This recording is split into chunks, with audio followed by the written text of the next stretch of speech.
ये वो group theory का कौन सा लेक्चर था? 8? कौन सा? नहीं वो रहने दो, लेक्चर नंबर 9। हाँ 9 ही होगा, ऑन किए?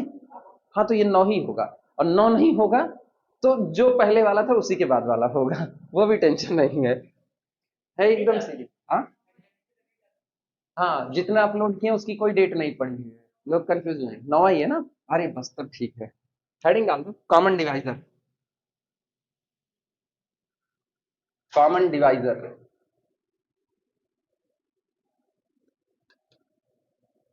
Common divisor.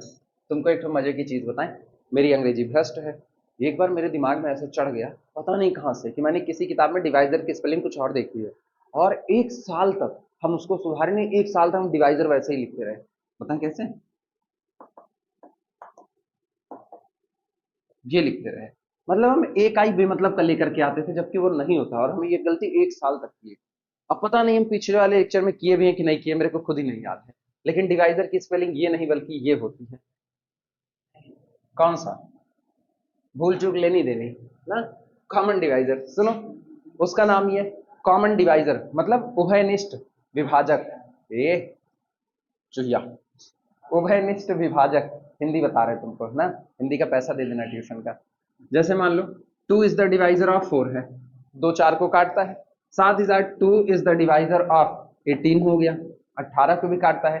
तो 4 और 18 का कॉमन डिवाइजर कौन होगा? 2 कहा जाएगा। उल्टे पे आओ, उल्टा कह रहे हो सॉरी, आप ऐसे भी आ सकते हो। 25 इज द डिवाइजर ऑफ 50, सही है गलत? सही है, 25 50 को काटेगा। 25 इज द डिवाइजर ऑफ 1000, सही लिखा या गलत लिखा? सही लिखा। तो इसका मतलब यह हुआ कि ये जो 25 है ये 50 और 1000 का कॉमन डिवाइजर कहलाता है। क्लियर हुआ? अभी हम जीसीडी में नहीं गए, ग्रेटेस्ट कॉमन डिवाइजर पे नहीं गए हैं, अभी हम केवल और केवल किस पे जा रहे हैं? कॉमन डिवाइजर पे। जा लिखना। तो डिफिनेशन कैसे बनेगी? डिफिनेशन बनेगी if m is the divisor of a, अगर m कोई संख्या है जो a को काटती है, m is the divisor of a, comma m is the divisor of b, then m known as common divisor of a and b। m वो संख्या जो a और b को एक साथ कट कर देती है। क्लियर हुआ? लिखो इस बात को।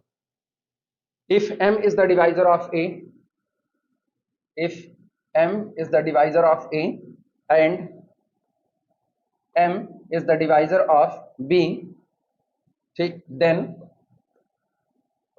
m is known as, then m is known as, m को जाना जाता है, m is known as a common divisor, a common divisor, m is known as a common divisor of a and b। तब m को a और b के common divisor के तौर पर जाना जाता है। Example, example 4 is the divisor of 16 and 4 is the divisor of 28, implies that 4 is common divisor, common divisor of 16 and 28।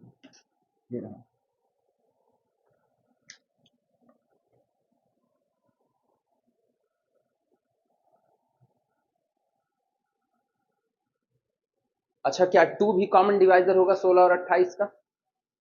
वो भी दोनों को काट रहा है। 1 भी क्या दोनों का कॉमन डिवाइजर होगा? क्या -2 भी दोनों का कॉमन डिवाइजर होगा?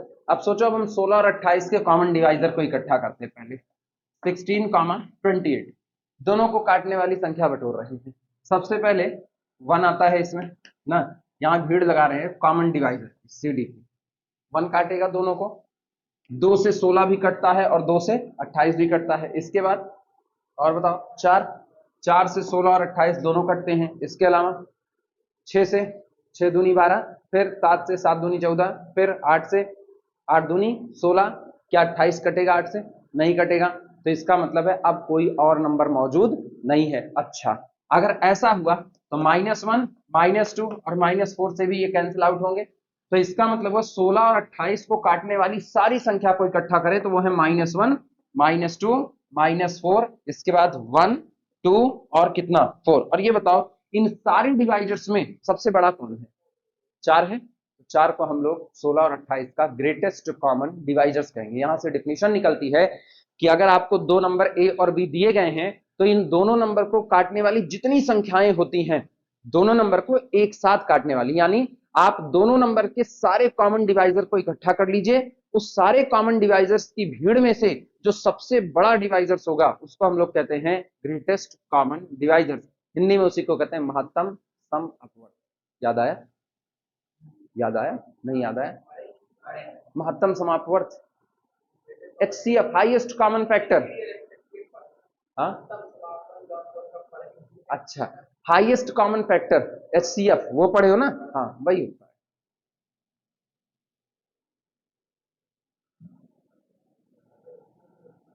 अरे दो होते थे, महत्तम समापवर्त, लघुत्तम सम अपवर्त, दो होते थे। लघुत्तम को बोलते हैं LCM, लीस्ट कॉमन मल्टीपल, और महत्तम समापवर्त HCF हाईएस्ट कॉमन फैक्टर। ऐसा सीन था। लिखना, हेडिंग डाल दो greatest common divisor. Greatest common, greatest common divisors, greatest common divisor. इसमें लिखना greatest member, greatest member, greatest member among all common divisors, among all, among all common divisors,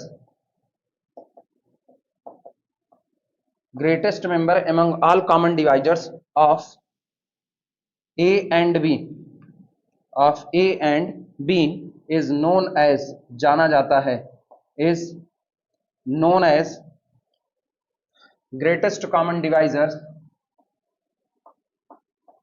greatest common, greatest common divisors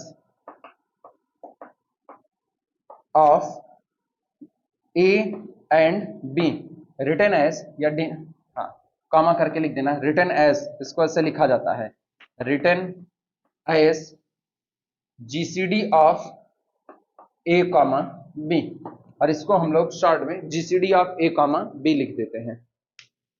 कुछ किताबें एक symbol और बनाती हैं लेकिन हम उसको बनाएंगे नहीं, वो बड़ा कंफ्यूजिंग हो जाता है। जैसे LCM लेना होता है ना तो ऐसे लिख देते हैं। अब ये ना इंटरवल वाली फील देता है, बड़ा बेकार लगता है। और या GCD के लिए ऐसे लिख देते हैं ना, ए बी लिख करके बीच में कॉमा डाल देते हैं, वो बड़ा बेकार होता है। वो कोऑर्डिनेट की या ओपन इंटरवल की फील देता है, ये क्लोज्ड इंटरवल की। तो ये सब लिखने की जरूरत नहीं, हम लोग सीधे सीधे थोड़ा पेन खर्चा कर देंगे, GCD ऑफ A, B बोल देंगे।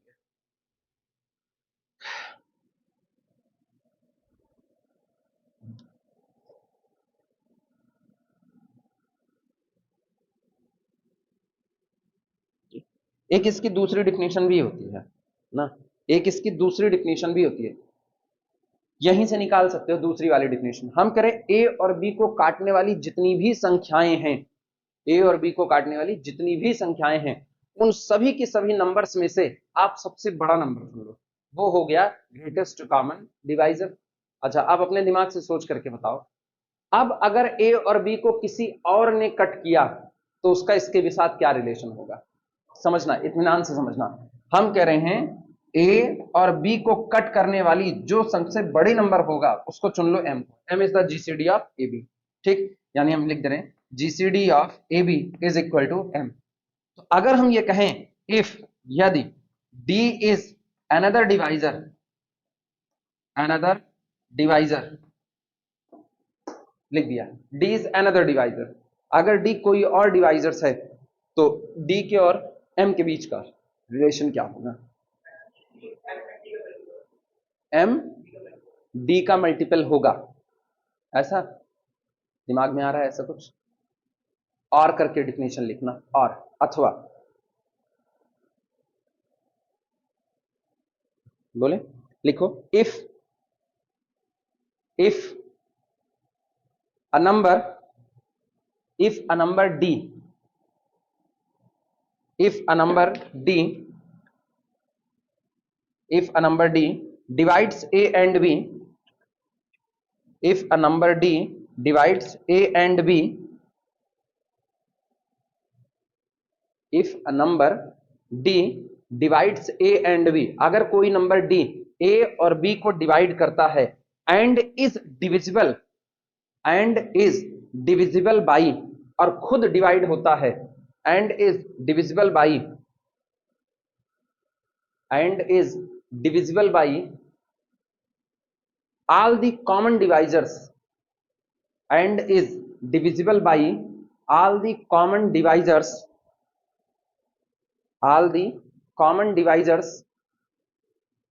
of a and b,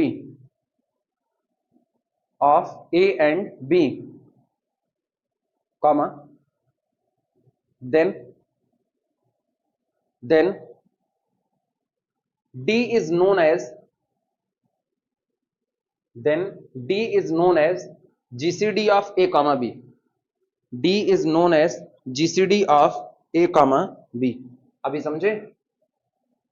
अगर a और b के लिए आपने GCD खोजा और वो GCD आपको मिल गया, तो ऐसे में a और b को डिवाइड करने वाले जितने भी नंबर होंगे, कॉमन नंबर a और b को डिवाइड, वो सभी d को भी डिवाइड करेंगे ही करेंगे। यानी इसका सेंस ऐसा है, जैसे मान लो मैंने दो नंबर लिए एक तरफ, अभी हम जीसीडी निकालने के तुमको प्रॉपर तरीका भी बताएंगे ना, जीसीडी निकाल, हाँ, जीसीडी ग्रेटेस्ट कॉमन डिवाइजर, हम डी को कह रहे हैं। यहां देखो क्या लिखे हैं, यहां डी के लिए बात किए हुए, वो तो समझाने में एम को लिए हुए थे ना। सुनो कुछ ऐसा है, जैसे दो नंबर चुनते हैं, मान लो 20 चुन लिया एक तरफ से और 50 चुन लिया दूसरी तरफ से। अब गौर करना, सबसे पहले 20 और 50 को डिवाइड करने वाले पॉजिटिव नंबर इकट्ठे कर लो, तो इनके जो कॉमन डिवाइजर्स होंगे पॉजिटिव की दुनिया में वो 1 होंगे, पॉजिटिव दुनिया में 1 हो गया, 2 भी होगा, दोनों को काटेगा, इसके बाद 5 होगा, 5 चौक 20। अच्छा गौर करना कैसे आप नजदीक पहुंचते वो भी जानते रहना, एक को 20 बार पढ़ोगे तब आकर के 20 आएगा, ठीक है। 2 दहम 20, 10 हो गया कि नहीं, 5 चौक 20, 10 से सीधे कितना हो गया, 4 हो गया। इसके बाद अब आना 10, 10 दूना 20, 4 से घट करके कितना हुए, 2 हो गए। और गौर करो 10 50 को भी काटेगा, तो 10 दूनी 20, तो अब पक्की बात है अब 20 एक्के 20। लेकिन ये बताओ क्या 20 खुद को काट सकता है, लेकिन क्या 50 को काटेगा, नहीं, तो इस दुनिया में ये शामिल नहीं होगा। क्लियर हुआ? अच्छा अगर ये लोग हैं तो ऑब्वियस सी बात है नेगेटिव की दुनिया में -1 भी दोनों को काटेगा, -2 भी दोनों को काटेगा, -5 भी दोनों का काटेगा और -10 भी दोनों को काटेगा। क्लियर हुआ? और इस पूरी कॉमन डिवाइजर्स की भीड़ में से क्या ये जो 10 निकल करके आ रहा है, क्या ये ग्रेटेस्ट कॉमन डिवाइजर है कि नहीं है? ग्रेटेस्ट। और अगर हम greatest common divisor d is equal to 10 पा रहे हैं, तो तुम गौर करो, अब तुम 20 और 50 के जितने कॉमन डिवाइजर्स हैं उनको उठाओ, जितने कॉमन डिवाइजर्स हैं 1, पहले तो आप -1 को उठाओ, -1 इज द डिवाइजर ऑफ 10, सही बात या गलत? -1 इज द डिवाइजर ऑफ 10, सही है। -2 is the divisor of 10, -5 is the divisor of 10, -10 is also the divisor of 10। लिखा गया। बाकी के कॉमन डिवाइजर फिर 1 is the divisor of 10, 2 is the divisor of 10, 5 is the divisor of 10 and 10 also is the divisor of 10। ये बताओ GCD क्या सारे के सारे कॉमन डिवाइजर से भी डिवाइड हो गया कि नहीं हो गया? तो कहते हैं अगर कोई नंबर जीसीडी बनना चाहता है तो ए और बी के जितने कॉमन डिवाइजर्स हैं उन सारे कॉमन डिवाइजर से उसको क्या होना पड़ेगा, डिवाइड होना पड़ेगा। कोई भी एक ऐसा ना छूटे जो उसको डिवाइड ना कर पाए। क्लियर हुआ? थोड़ी सी कॉम्प्लिकेटेड हो जाती है लेकिन समझ तो इसकी भी होनी चाहिए। चले आगे एग्जाम्पल उठाते हैं। क्या हुआ अर्पित, कंफ्यूज हो? तो सोच रहे हो? सोचो मत बालक, अभी दुनिया अपनी है, तबाह थोड़े हुई है। बताओ, यहां तुमको जीसीडी निकालना सीखना पड़ेगा, तभी तो ग्रुप रुका हुआ है।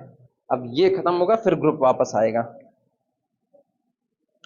नोट लगाना, नोट, किसी दो नंबर का जीसीडी हमेशा यूनिक होता है। नोट, नोट में लिखना द जीसीडी ऑफ, नोट में पहला the GCD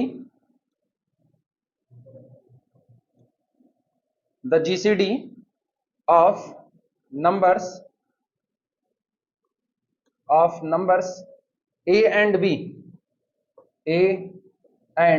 b is unique is unique positive integer is unique positive integers D. अच्छा आगे उसी में जोड़ दो, कौन अलग से दूसरा नोट लगाए, with the following property, with the following properties, with the following properties। एक इसमें बड़ा अच्छा और बड़ा इंपॉर्टेंट बात निकल करके आएगी, जीसीडी ही वो सबसे छोटी संख्या होती है, जीसीडी ही वो सबसे छोटी संख्या होती है जो ए और बी के लीनियर कॉम्बिनेशन में आती है। मतलब इससे छोटे नंबर को आप ए और बी के लीनियर कॉम्बिनेशन में नहीं रख पाओगे। एग्जांपल के तौर पे जैसे हमने अभी कहा था 10 का, सॉरी 20 का और 50 का, 20 और 50 का जीसीडी कितना आया था, 10 आया था। तो यही 10 ही वो सबसे छोटी संख्या है जो 20 और 50 के लीनियर कॉम्बिनेशन में शामिल होगी। इससे छोटी संख्या आप 20 और 50 के लीनियर कॉम्बिनेशन में नहीं ला सकते हो। ला पाओगे? लाओ। कितना? लीनियर कॉम्बिनेशन का मतलब जानते हो? हाँ हाँ, तो अब बोलो। अल्फा की जगह कितना? तुम बात किस में कर रहे हो? इंटीजर्स की दुनिया में बात किस में हो रही है? इंटीजर्स की दुनिया में। आप नॉन इंटीजर्स में कैसे चले जाओगे? नॉन इंटीजर्स में तो हम झोली भर का बटा बटा लगा देंगे, कोई टेंशन नहीं होगा। किसी इंटीजर को प्रोड्यूस करो जो 20 और 50 का लीनियर कॉम्बिनेशन और 10 से छोटा हो, कोशिश करो। और प्रोड्यूस कर लिए तो मेरी कही गई बात गलत है, फिर हम पलट जाएंगे। पलटा मारने में क्या है? किस पे? फिर फंस गए, फिर फंस गए। ये जितनी दुनिया, जीसीडी आप कहां की भीड़ से निकाले? जीसीडी आप कहां से निकाले? पॉजिटिव की दुनिया से निकाले। तो ये पॉजिटिव की ही दुनिया में बात की जाएगी, नेगेटिव में नहीं। नेगेटिव वाले को तो ऑलरेडी छोड़ के आए हैं। एक्चुअली मेरा स्टेटमेंट ना आधा इनकरेक्ट कह सकते हो। मेरा स्टेटमेंट सही है, मेरे को प्रॉपर वे में उस पूरी थ्योरम को बोलना चाहिए। ये गैलियान में मेरे ख्याल से 0.2 नंबर, हाँ थ्योरम नंबर 0.2 होगा गैलियान का, जिसमें ये बात बहुत साफ सुथरे तौर पर लिखी जाती है कि अगर पॉजिटिव की दुनिया में किसी इंटीजर को खोजें, ए और बी का जीसीडी अगर डी है तो डी ही वो सबसे छोटा पॉजिटिव इंटीजर होगा जिसको ए और बी के लीनियर कॉम्बिनेशन में d is equal to a s plus b t के फॉर्म में लिखा जा सकता है। इसके अलावा और नहीं लिखे जा सकते। तो पॉजिटिव की बात कर रहे हैं, नेगेटिव में नहीं जाना है ना। पॉजिटिव में नहीं आ सकते किसी में भी लिख पाओगे ना। पूरा स्टेटमेंट पॉजिटिव के लिए आता है, क्योंकि जीसीडी आप ना सारी नेगेटिव की भीड़ से होते हुए पॉजिटिव की भीड़ में होते हुए पॉजिटिव में सबसे बड़ा चुन रहे हो, इसलिए वो पॉजिटिव लगाना जरूरी है। वो मेरी गलती है, मैंने इस्तेमाल नहीं किया था, आधे शब्द इस्तेमाल किए मैंने। इनको क्या हो रहा है? जाएगी? हाँ, लिखना। पहली प्रॉपर्टी लिखना।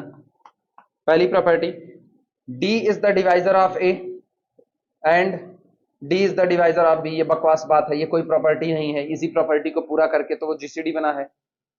पहले तो वो कॉमन डिवाइजर बना और फिर कॉमन डिवाइजर्स की भीड़ में सबसे बड़ा बना तो जीसीडी बना। तो इसी प्रॉपर्टी को तो लेकर के आया था, तो ये बकवास बात है। दूसरी बात लिखना, इफ अगर ऐसा होता है कि सी इज द डिवाइजर ऑफ ए, सी कोई इंटीजर है जो एक, हम एक बात पहले बता चुके हैं, यहां हम खाली इंटीजर इंटीजर की बात करें तो ना भी लिखा जाए ना तो भी मानना इंटीजर है, ठीक है।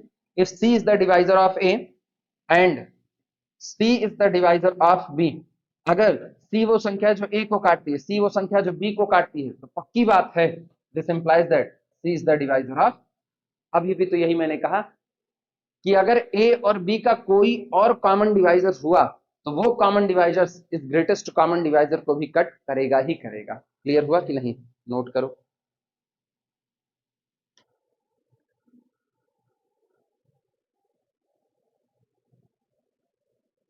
हुआ? एग्जाम्पल दे देना। पहले तो हल्के एग्जाम्पल, तो बाद में हम निकालना सिखा देते हैं एग्जाम्पल।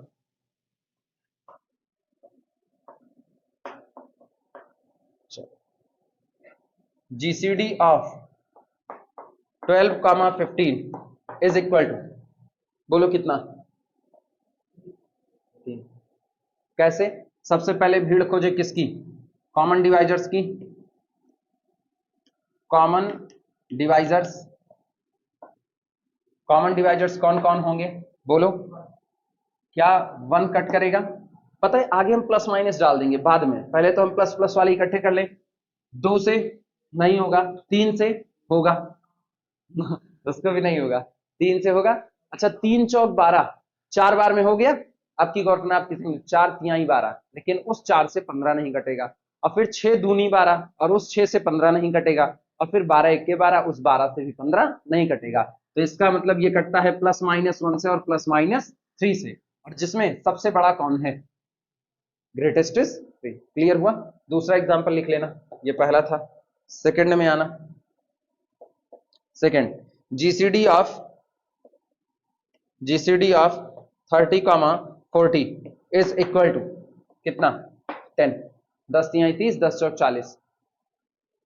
सबसे पहले कॉमन डिवाइजर्स की भीड़ बटोरो। कॉमन डिवाइजर्स ऐसे शॉर्ट में लिख देना, कॉमन डिवाइजर्स। चलो भैया बोलो, क्या 1 से दोनों कटेंगे?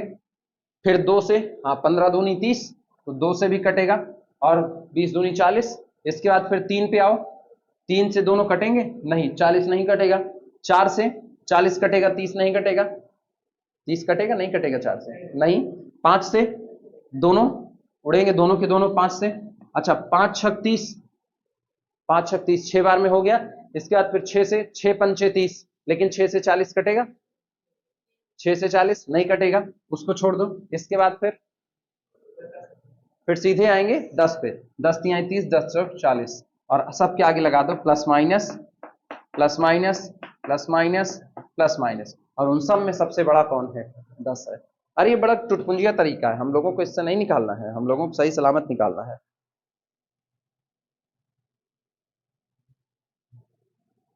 नोट में ही प्रॉपर्टी चल रही है, याद रखना ना, क्योंकि यहां पर लिखे हैं प्रॉपर्टीज, एक से ज्यादा होंगे। वैसे मैंने ना नंबरिंग थोड़ी सी गड़बड़ की हुई है, ये ठीक ही है। इसको ऐसे कर देते हैं, ए बी। कौन सा? अरबी वाला कौन सा? हे, ये ये हिंदी का है। ये अरबी वाला कौन सा? ये आता है मुझको, ये आता है मुझको, ये ना कहो ये मुझको नहीं आता है। अरबी में कौन सा आता है? ये वाला, ये वाला, ये मुझको आता है यार, इतनी बेइज्जती ना करो। कम से कम 9 तक तो पक्का आता है, 10 तक, 10 तक पक्का आता है। कौन सा? 10 तक पक्का आता है, 10 के बाद फिर हम एबीसीडी पे चले जाते हैं। अरे बकवास वाला काम है ना, मतलब इतना भी नहीं आता हमको, हम ये कह सकते हैं हाँ क्वेश्चन मार्क है। एक्चुअली जानते हो, हम नई चीज इसलिए नहीं करते ना, मेरी याददाश्त कब मुझको धोखा दे जाए हमको पता नहीं। हम गजनी वाली सीन में जीते हैं, अभी कुछ काम कर रहे हैं सडनली भूल जाएंगे, फिर मेरे को नहीं याद आएगा हम कर क्या रहे हैं। एक बार ऐसे पढ़ाने गए, क्लास पढ़ाने लगे, अब पढ़ाते पढ़ाते 11 बजे तक की क्लास थी, ओवर हो गया 11 से ऊपर। फिर आगे बढ़ गए, आगे बढ़ रहे, अब पढ़ा रहे 11:30 बजे, फिर भी नहीं याद रहा मेरी क्लास ओवर हो चुकी है। फिर 12 बजे आ गई। जब सरा करके खड़े हो गए तो मुझको लगा अच्छा मेरी क्लास ओवर है, हम 2 घंटा पढ़ा लिए थे, और कोई टोका भी नहीं, हम आए भी नहीं वापस, भूल गए। ये भी भूल गए कि मोबाइल लेकर के आए, जब निकलने लगे तो मोबाइल वाइल छोड़ करके निकल रहे हैं। एक तो लड़का बुला कर सर मोबाइल, जबकि हम आज तक अपना मोबाइल कहीं नहीं, लेकिन उस दिन पहली बार था जब हम अपना मोबाइल भी भूल गए थे। तब वो याद दिलाए सर मोबाइल छोड़े हुए हैं। अच्छा धन्यवाद यार तुमको।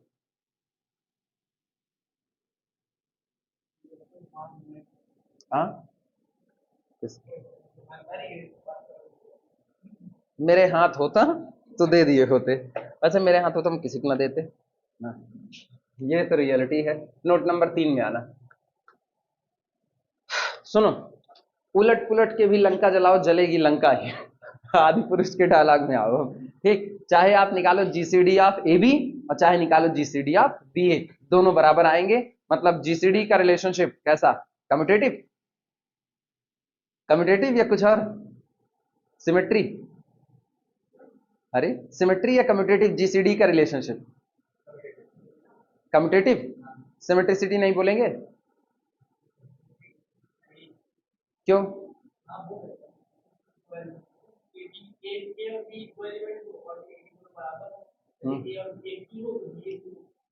सिमेट्रिसिटी बोलेंगे कि नहीं बोलेंगे ये बताओ। अब रिलेशन पढ़ा चुके हैं, हम पूछ चुके हैं।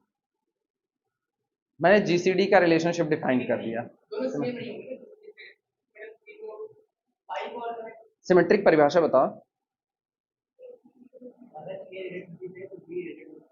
कंपलसरी है, कंपलसरी है, ठीक, अदरवाइज नहीं। ठीक, तो आप बताओ, अगर 30 का और 10 का जीसीडी, 30 का और 10 का जीसीडी कितना आया? 10। तो 10 का और 30 का जीसीडी तो सिमेट्री होगा नहीं होगा? कंफ्यूज हो गया? जाओ क्वेश्चन मार्क खोजना ना, कि ये सिमेट्रिसिटी है कि नहीं है, ये खोजना। पा गए तो ठीक, नहीं पाए तो और ठीक। लिखो, लिखना GCD of a comma b is equal to gcd of b comma a। चाहे आप ए बी का जीसीडी निकालिए, चाहे आप बी ए का, दोनों आपस में बराबर ही आएंगे। ठीक, तीसरे के बाद फिर चौथा पॉइंट लिखना। चौथा पॉइंट, इफ, अगर ऐसा हो, if a is the divisor of b, अगर ए वो संख्या जो बी को काट रही है, तो this implies that GCD of A B कुछ और नहीं आएगा, GCD of A B itself कौन आएगा? ए ही आएगा। GCD of A B is equal to A. सही बात या गलत बात? सही या गलत? पक्की बात है? अच्छा, ठीक है, चलो पक्की बात है तो आओ ना। तुम लोग सही में बंद दिमाग के साथ बैठते हो। सुनो, -10 इज द डिवाइजर ऑफ 30, सही बात या गलत बात? Then GCD of -10 comma 30 is equal to -10। नहीं, ऐसा नहीं कहे, हम कहे यहां हम पूरे में इंटीजर्स की बात करें, जीसीडी के सेंस में हम इंटीजर की बात करेंगे, वो भी पॉजिटिव इंटीजर की बात करेंगे। अब इस तरह तुम लिखोगे तो इस तरह तो भाई आप ए को नेगेटिव भर दोगे तो सामने आंसर है माइनस। क्या? हाँ, अब सही आए। लेकिन सोचो जब तुमको यहां फंसाते हैं, तब तुम वापस लौट के स्टेटमेंट देखते हो। अगर ये ना लिखा जाए तो सुनो, जनरल स्टेटमेंट क्या है, वो ऊपर मैंने लिख दिया, a and B are positive integers, ये लिख दिया। अगर वो सब ना लिखा जाए ना, तो तुमको ये याद रखना पड़ेगा, हम तुमको पॉजिटिव के सेंस में लिखा रहे हैं क्या? डी पॉजिटिव इंटीजर, डी को पॉजिटिव इंटीजर कह रहे हैं। स्टेटमेंट मिला? पढ़ो स्टेटमेंट, पढ़ो एक बार, हमें दो एक कॉपी दो, हम पढ़े। रुको, अरे कहाँ गया यार, पहले हमको मिले नोट में। The GCD of number a and b is unique positive integers. नंबर ए और बी का जो जीसीडी होगा वो एक यूनिक पॉजिटिव इंटीजर्स होगा विद द फॉलोइंग प्रॉपर्टीज। नीचे लिखेगी प्रॉपर्टीज का। तो डी पर पहले ही मैंने शर्त लगा दी, डी नेगेटिव नहीं हो सकता, वो होगा तो केवल कौन होगा? पॉजिटिव होगा। अब ए और बी पर तो शर्त लगाई नहीं है, ए और बी पर तो शर्त लगाई नहीं है, तो अगर ए और बी पर शर्त नहीं लगाई है तो इस सब बातों को लिखते वक्त खास ख्याल रखना, खास ख्याल, आपने ना ए पर शर्त लगाई ना बी पर, तो बेहतर तो ये होगा यहां से बचे। आई बात समझ में? हाँ, अब यहां देखना, अब ये मॉड लग जाएगा तो क्या निकलेगा रिजल्ट? 10 निकलेगा। क्लियर हुआ? अगर तुमने सीधा रिजल्ट कर दिया ना, भयानक गलती होगी और बुरे तरीके से लताड़ खाओगे वहां पर। क्लियर हुआ? तो मॉड लगा दो।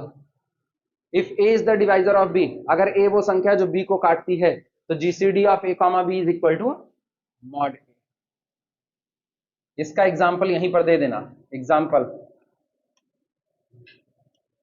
एग्जाम्पल, जीसीडी ऑफ 6 कॉमा 30, 6 पंचे 30, कट कट करेगा ना, तो GCD of 6 comma 30 is equal to 6। अब तो जो पॉजिटिव था तो मैंने पॉजिटिव उठा लिया, लेकिन अगर ये लिख दिया जाए जीसीडी ऑफ -6 कॉमा -30, अब गौर करो, -6 इज द डिवाइजर ऑफ -30, सही बात? तो इसका मतलब है mod of -6 and that is equal to, दोनों एग्जांपल ऐसे दे दो।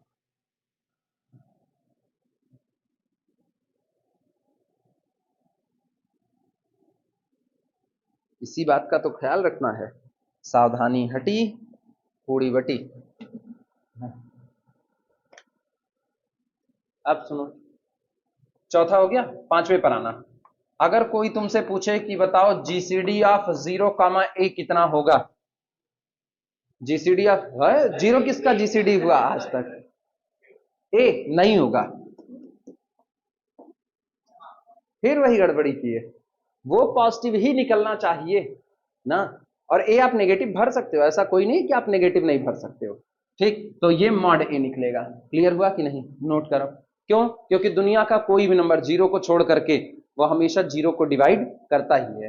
Every number other than zero is the divisor of zero. Clear हुआ।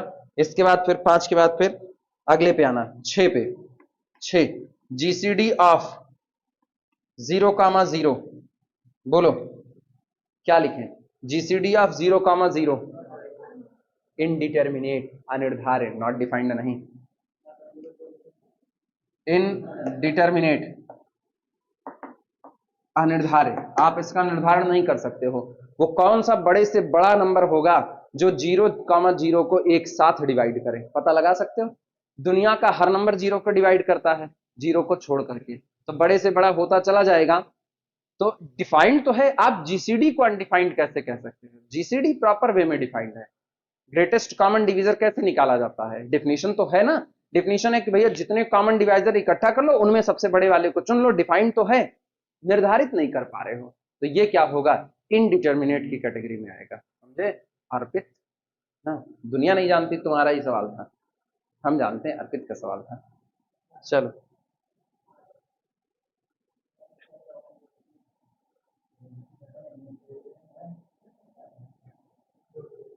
क्या हुआ, चलो नेचुरल नंबर का बंटवारा कर देते हैं इसी समय ना, नेचुरल की दुनिया का बंटवारा करते हैं। कैपिटल एन नेचुरल नंबर का set, 1 2 3 4 up to so on. बांटो नेचुरल नंबर को, अपनी जानकारी के आधार पर जितना जानते हैं नेचुरल नंबर को बांटो। कितने टुकड़े होंगे नेचुरल नंबर के, पूछ रहे हैं ऐसे, फिर लिखाते हैं। नेचुरल नंबर के कितने टुकड़े होंगे, हाँ कितने टुकड़े होंगे, कितने हिस्से में बंटवारा कर सकते हो इसका। हम करें इसके परिवार में जो लोग हैं उनको उनके बिहेव के आधार पर टुकड़ों में बांट दो, अलग अलग परिवार बना दो। ऑड इवन,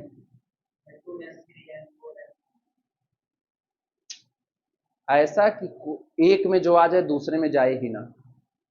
डिसजॉइंट फैमिलीज में बांटो, डिसजॉइंट फैमिलीज में, और जितना तगड़ा बंटवारा कर सकते हो उतना तगड़ा बंटवारा करो। बहुत साफ सुथरी बात है।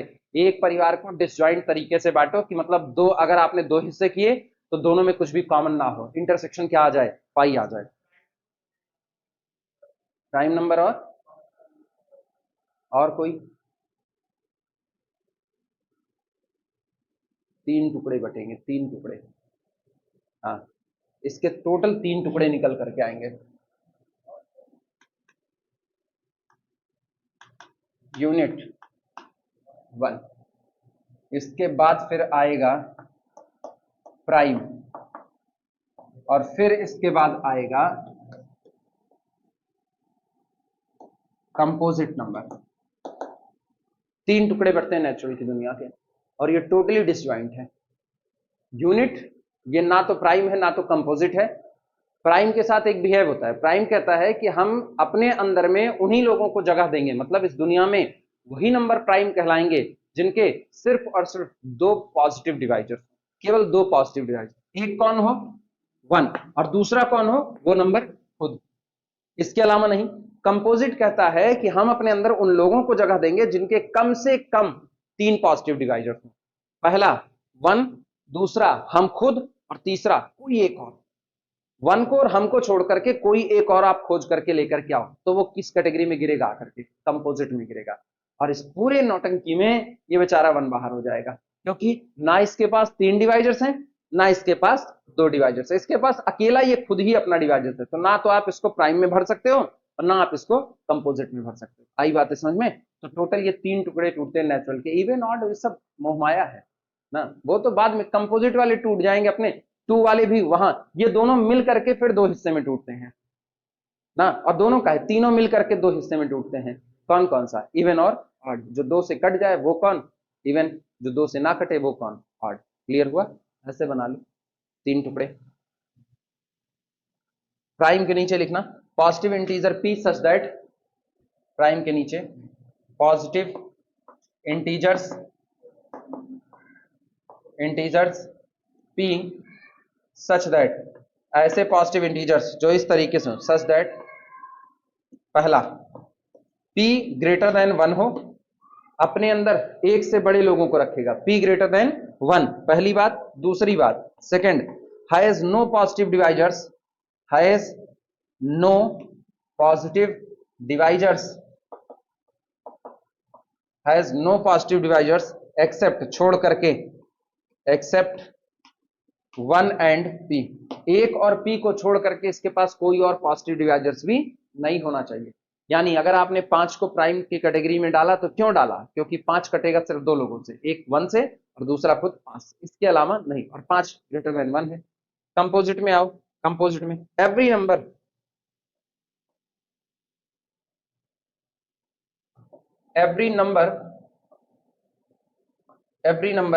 greater than 1 which is not prime, which is not prime। बस कंपोजिट की डेफिनेशन में इतना ही लिख दो, पर्याप्त है। हर वो नंबर जो एक से बड़ा हो और प्राइम ना हो वो कौन हो जाएगा? कंपोजिट हो जाएगा। एवरी नंबर ग्रेटर देन 1, ये याद रखना। फिर हम नंबर लिखे हैं, एक्चुअल में उसको इंटीजर लिखना चाहिए था, ठीक है। यहां सारी बातें इंटीजर। अच्छा, बंटवारा किसका किए इसलिए टेंशन नहीं लेना है, ठीक। अब इतना तो समझदार है ही है कि लिख क्या रहे हैं, ऊपर क्या लिखा गया उसके हिसाब से बिहेव कर सकें। इसका मतलब दैट इज करके इसी में आगे लिख सकते हो, दैट इज, बोले ये लिख लो तो बोले that is numbers which have at least 3 positive divisors, numbers which have at least, कम से कम, at least 3 positive divisors, वो नंबर जो कम से कम 3 पॉजिटिव डिवाइजर्स रखे ही रखें, कम से कम, ठीक है। अच्छा, इसी में वो लाइन चली रही होगी, लाइन तो चली रही ना, इसी में एग्जाम्पल फेंक दो। एग्जाम्पल कोई भी एक उठा लो, जैसे मैंने उठा लिया 7, तो 7 का एक पॉजिटिव डिवाइजर्स कौन हुआ? 1, और दूसरा कौन खुद हुआ? 7। अब उधर कोई एक आप उठा लो, जैसे मान लो इधर मैंने उठा लिया 12 ना, 12 क्या है, और कोई उठा लो, 6 उठा लेते हैं, 25, हाँ ठीक है 25 भी चलेगा, 25। अब सोचो 25 कटेगा किससे? 1 से, फिर किससे? 5 से, फिर किससे? बोलो, 25 खुद से, 3 हो गए। अब सोचो 1 है, खुद है, और एक कोई और है। क्लियर हुआ कि नहीं? इटसेट्रा, ईटीसी कर दो, एक एग्जाम्पल बहुत है।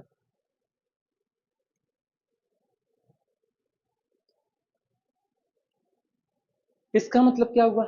नेचुरल नंबर कंपोजिट कहा जाएगा अगर आप किसी नेचुरल नंबर को 2 टुकड़े में तोड़ सको, और उन 2 टुकड़ों पे शर्त तुम हमको बताओ।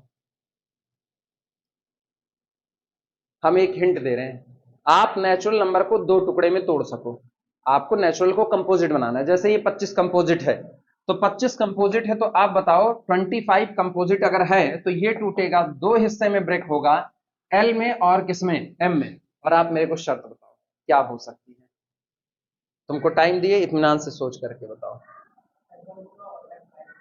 क्या क्या क्या क्या क्या? हाँ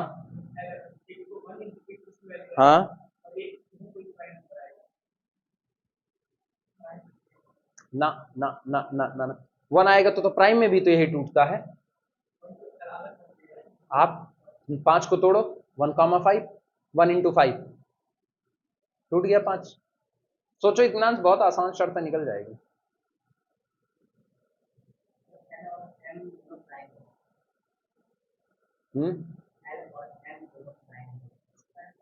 हाँ, एल और एम दोनों प्राइम हो जाएगा। और सोच लो, और सोचो, अभी भी मौका है, सोच लो।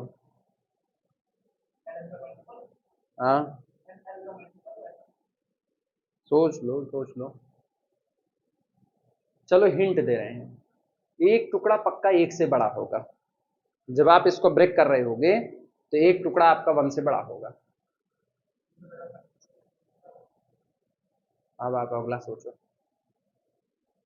तो दूसरे टुकड़े के लिए आप क्या शर्त लगाओगे? तीनों को देखना है। सुनो, ये कुछ ऐसा है, n एक नेचुरल नंबर है जिसको कंपोजिट की कैटेगरी में डालना है, तो b can factorized n as l into m, जहां पर मैंने एक शर्त रख दी, l is confirmly greater than 1।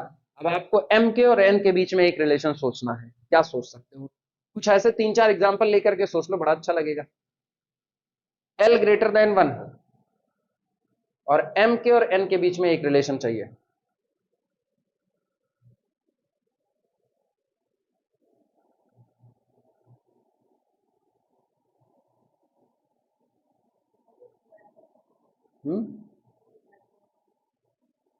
l divisor of m।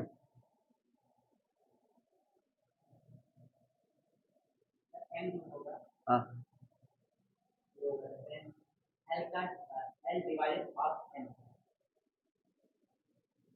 25 को आप ब्रेक करो, 25 को तुमने ब्रेक करके क्या लिखा? 25 को लिखा 1 इंटू 5, और सॉरी 5 इंटू 5, 5 इंटू 5, 25 लिखा। ठीक, अब गौर करो, अगर आपने 5 इंटू 5 लिखा तो ये जो एक 5 हुआ, 5 इज ग्रेटर देन कितना? 1। और तुमको नजर आया this 5 is the divisor of 25, और तुम यहीं से बोल दिए, यहीं से बोल दिए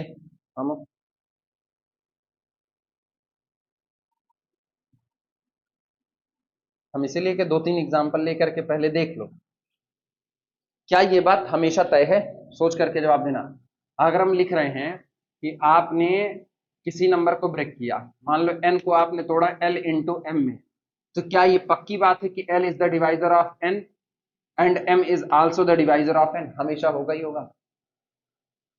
क्या आप ऐसा लिख पाओगे हमेशा?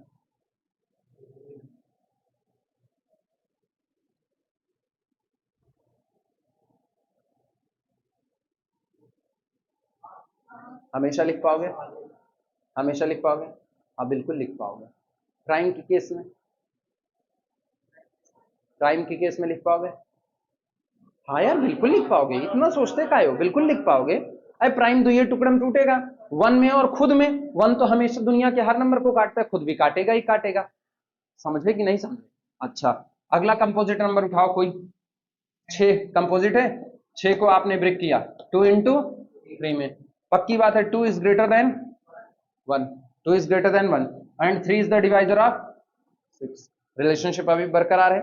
आप कोई और कंपोजिट नंबर उठाओ, 12, 12 को आपने टोटा 6 इंटू 2 में ब्रेक हुआ, 6 इज ग्रेटर देन 1, पक्की बात है, and 2 is the divisor of 12। जरा पलट करके देख लो, 2 is greater than 1, 6 is the divisor of 12। Relationship valid हो रही है?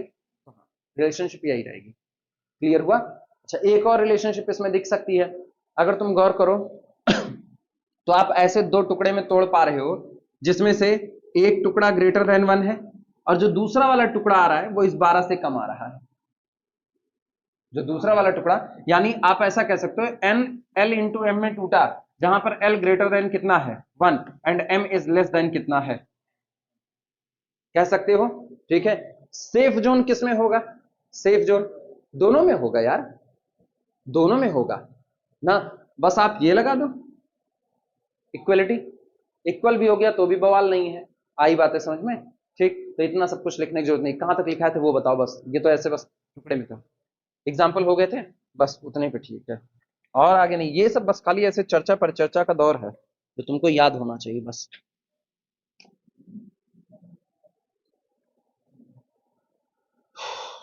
हेडिंग डाल दो, ट्विन प्राइम्स। ट्विन प्राइम्स,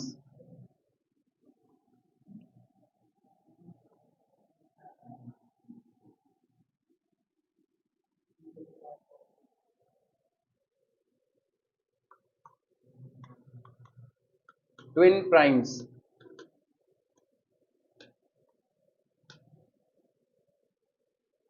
ठीक, जानते हो ट्विन प्राइम्स? हाँ, बगल बगल प्राइम्स। जुड़वा लोगों में अंतर बहुत कम होता है। ट्विन का मतलब जुड़वा होता है, तो जुड़वा लोगों में अंतर बहुत कम होता है। आपको दो प्राइम नंबर को उठाना है। लिखो, लैंग्वेज बोल रहे हैं, लिखो, बोले, लिखना। A pair of prime numbers, pair का मतलब दो प्राइम उठाने एक बार में। A pair of prime numbers, a pair of prime numbers is said to be, a pair of prime numbers, a pair of prime numbers is said to be twin primes,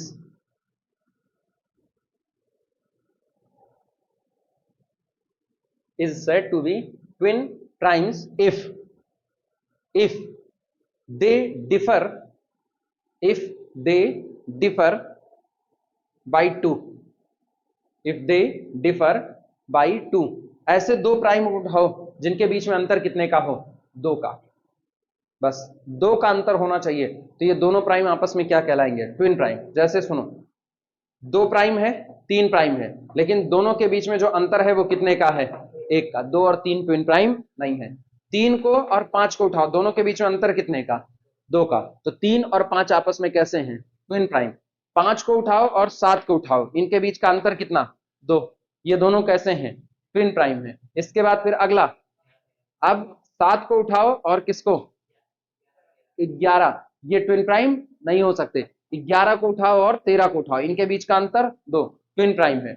अब आप 13 को उठाओ और किसको उठाओ, 17 को, इनके बीच का अंतर कभी भी 2 होने वाला नहीं है, तो ये ट्विन प्राइम नहीं है। 17 और 19 ट्विन प्राइम है। क्लियर हुआ। तो ये कोई जरूरी नहीं कि ट्विन प्राइम नजदीक नजदीक नजदीक नजदीक मिल रहे हैं, इसीलिए ट्विन प्राइम का डेफिनेशन ये है, कोई भी दो प्राइम जिनके बीच का अंतर कितने का हो, 2 का, वो आपस में क्या कहलाते हैं, ट्विन प्राइम कहलाते हैं। क्लियर हुआ। चलो लिखना।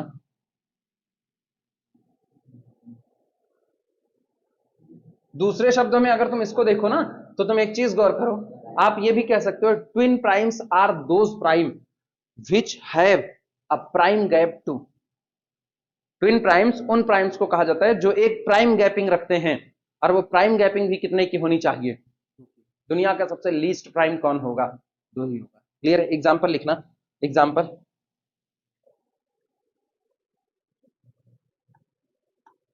एग्जांपल लिखना।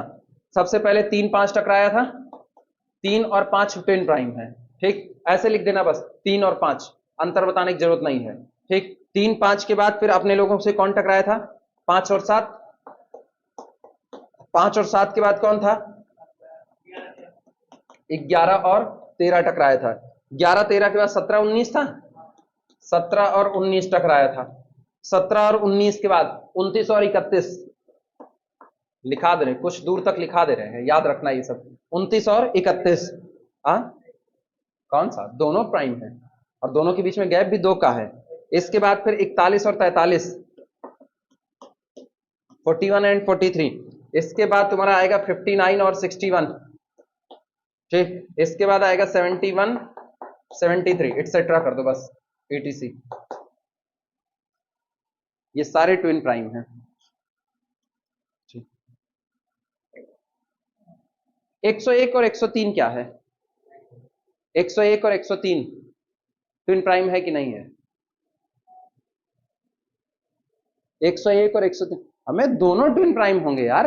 101 प्राइम नंबर है, 103 प्राइम नंबर है, किससे काटोगे 103 को, किसी से नहीं कटेगा 101 103। पिछवा जो 1 और 3 बैठा हुआ है ना, वही नरक भोगाएगा। हाँ काट दोगे उसको, समझे, नहीं समझे, हेडिंग डालना। इंटरेस्टिंग फैक्ट लिखो, इंटरेस्टिंग फैक्ट, कुछ बातें बड़ी मजेदार आएंगी। इंटरेस्टिंग फैक्ट, अरे मैथ में यही तो खूबी है, बहुत डीपली तो नहीं पढ़ रहे हैं, नंबर थ्योरी बहुत डीपली पढ़े तो बहुत अच्छा है, लेकिन बहुत डीपली नहीं, लेकिन फिर भी थोड़ी थोड़ी बातें तो आप जान ही लेंगे, इतना थ्योरी तो आएंगे ही आएंगे रास्ते पे। बोले इंटरेस्टिंग फैक्ट,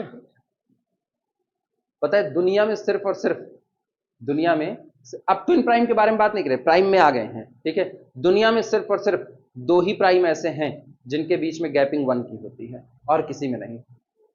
2 और 3 के बीच में, यहां नहीं लिखा ना, ये तो ट्विन की जगह है। 2 और 3 ही ऐसे प्राइम है जिनके बीच में कितने का डिफरेंस होता है, एक का, इसके अलावा और किसी में एक का डिफरेंस नहीं होता। लिखना पहला नंबर, लिखना 2,3, ऐसे 2,3, 2,3 is the only pair of prime, is the only pair, is the only pair of primes, of primes differ by 1, differ by 1, जिनके बीच में गैप कितने का होता है, 1 का होता है, differ by 1।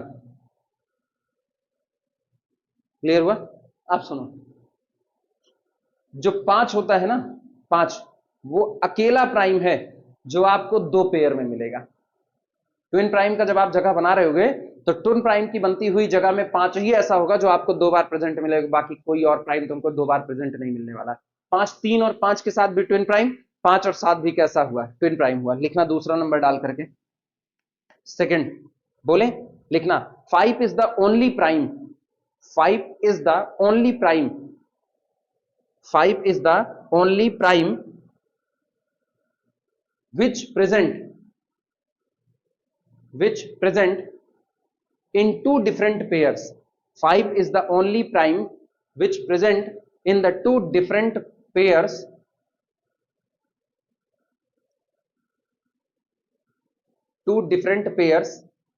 of twin prime, of twin prime, of twin prime। हुआ? ऐसा लिख देना 3, 5, 5, 7,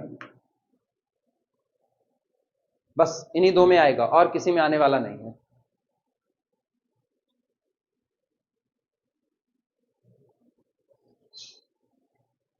अच्छा, और सुनो, जरा गौर करना, ट्विन प्राइम की भीड़ में देखो, एक बात तुमको समझ में आएगी। ट्विन प्राइम की भीड़ में 3 और 5 को छोड़े रखो, 5 और 7 से सुनना, 5 और 7 से। क्या इसको हम लोग 6 इंटू 1 माइनस 1 और 6 इंटू 1 प्लस 1 लिख पा रहे हैं कि नहीं लिख पा रहे हैं? अच्छा, 1 के 6, 1 कम 5, 6 के 6, 1, 7 लिख दिया। अच्छा, इसके बाद आना जरा 11 को और 13 पे ऊपर निगाह डालना, तो क्या हम लोग इसको 6 इंटू 2 माइनस 1 और 6 इंटू 2 प्लस 1 लिख पा रहे हैं कि नहीं लिख पा रहे हैं? हाँ, सहमत हो? अच्छा, अगले पर आना, अगला कौन है, 17 और 19। क्या हम लोग इसको 6 इंटू 3 माइनस 1 और 6 इंटू 3 प्लस 1 लिख पा रहे हैं कि नहीं लिख पा रहे हैं? तुम गौर करो, जितने लिखे गए सब 6 चौक 24, आप इस पे आ जाओ 29 और 31 पे, या 17 पे आ गए, 6 त्रिक 18 और 1 कम। अच्छा, 6 चौक 24, 1 25 नहीं होगा। उसके बाद फिर 6 पंचे 30 और 1 कम 29 और 6 पंचे 30, 1 31 लिख पा रहे हैं। तो इसका मतलब ये हुआ, दुनिया में जितने भी ट्विन प्राइम होते हैं, क्या हुआ, गड़बड़ हुआ? हाँ, नंबर थ्योरी इसीलिए तो बेहतरीन है।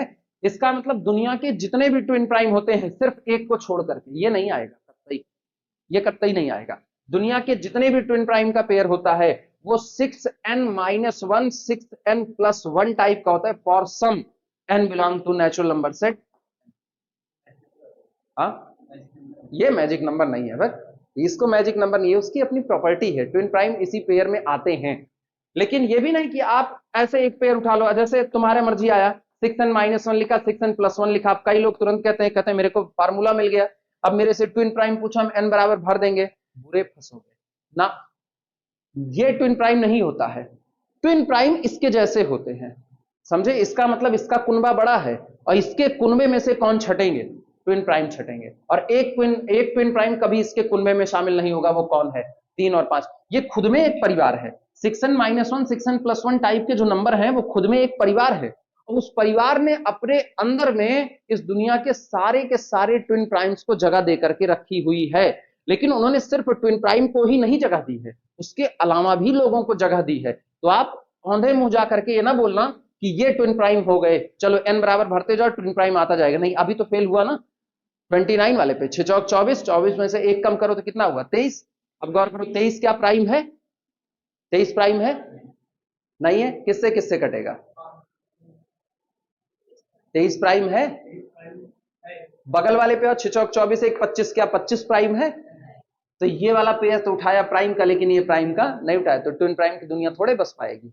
फेल हुए कि नहीं हुए? इस पर फेल हो गए, ऐसे ही आगे और पर भी फेल होता है। इसीलिए हम ये नहीं लिखेंगे, ये हम नहीं लिखेंगे कि we can construct twin prime by use of this ना, we can construct this form by use of twin prime, या every twin prime is of the form 6n minus 1 6n plus 1 for some n belong to natural number set n। for some लिख रहे हैं, for all नहीं लिख रहे। अगर for all लिख दिया होता ना तो ये पूरा फुनबा ही केवल किसका होता है? ट्विन प्राइम्स का होता है। क्लियर हुआ? लिखना इसी बात को।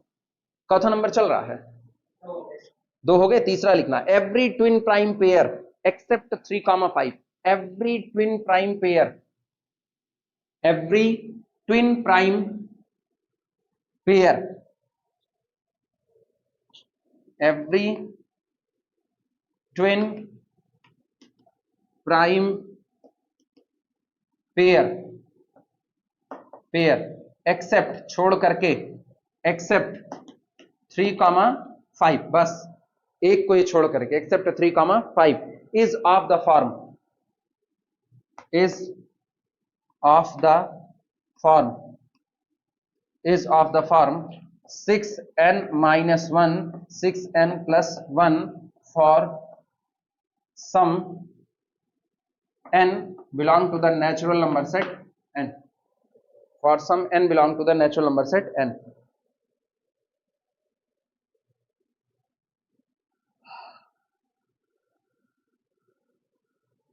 अच्छा, जरा निगाह डालो, बड़ी मजेदार बात है इसमें, तुमको शामिल, कंफ्यूज हो क्या?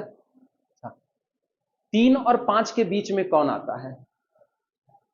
लेकिन 3 5 तो इस पूरे बंटवारे में आया नहीं है, छोड़ दिया आपने। 5 और 7 के बीच में कौन आता है? 6। 11 और 13 के बीच में कौन आता है? 17 और 19 के बीच में, 29 और इसके बीच में 30। अच्छा, 41 और इसके बीच में 59 और 61 के बीच में कितना? 60। अच्छा, 71 73 के बीच में, क्या ये सब 6 का मल्टीपल दिख रहा है कि नहीं? बंटवारा ही वैसे हुआ यार, एक तरफ है 6n minus 1 और एक तरफ आपने भरा 6n plus 1, तो बीच में कौन आया होगा? 6n आया होगा। तो इसका मतलब ट्विन प्राइम के जो दोनों किनारे होते हैं उसके बीच में जो भी बैठेगा वो 6 का मल्टीपल होगा। क्लियर हुआ कि नहीं हुआ? यही नंबर थ्योरी का मजा है इंटरेस्टिंग कि नहीं? ऑप्शनल पेपर अब की बार है बीएससी का, आपकी ऑप्शनल पेपर बीएससी का, number theory end game theory, ये ऑप्शनल पेपर है। डीजी और टेंसर भी ऑप्शनल पेपर है। अब कोशिश यही रहेगी कि नंबर थ्योरी चल जाए, लड़के कुछ तो सीखे नंबर थ्योरी में बीएससी में। अच्छा, नंबर थ्योरी में अगर आपने एक बड़ी भीड़ सीख ली तो ग्रुप थ्योरी आपके लिए थोड़ी आसान हो जाएगी। एक अच्छी खासी इसमें मतलब पकड़ बना लेते हो अगर अच्छा सा, तो तुम्हारे लिए ये आकर के ग्रुप थ्योरी कुछ हद तक आसान हो जाएगी। परमानेंट प्रिंसिपल तो इसी पर चल रहे होते हैं, अलग से थोड़ी ना चलेंगे, तो काउंटिंग बेहतर हो जाएगी। चले, कितने नंबर हुए? कितना? 3 हुआ। चौथा लिखना, या रुको रुको रुको रुको, 3 वाला फिर से मेरे को एक बार याद दिला दो, रिकॉल कराओ क्या लिखे हैं। 6n minus 1 6n plus 1। अच्छा, लिखना दैट इज, इसी में लिख दो दैट इज, अर्थात that is the number between twin primes, that is the number between twin primes except 3,5। ये हरदम छूटेगा, the number between twin primes except 3,5, the numbers between the twin primes except 3,5, ठीक, is a multiple of 6, is a multiple of 6, वो 6 का multiple होगा।